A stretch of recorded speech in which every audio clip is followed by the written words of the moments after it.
आज भी हर रोज की तरह मेरी किस्मत की लकीरें मेरी हथेली से फिसल कर हालात की गर्त में खो गईं।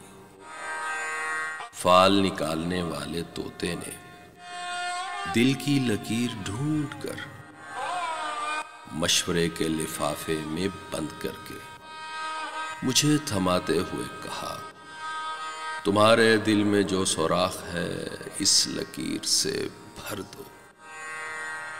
मैंने दिल की लकीर को चाहत के चूल्हा पे पिघलाकर दिल के सुराख को भरने की कोशिश की, लेकिन सुराख बंद ना हुआ।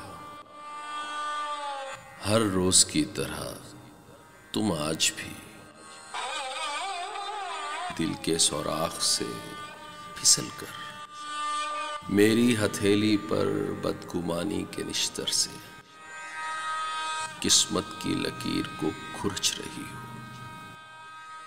आज भी हर रोज की तरह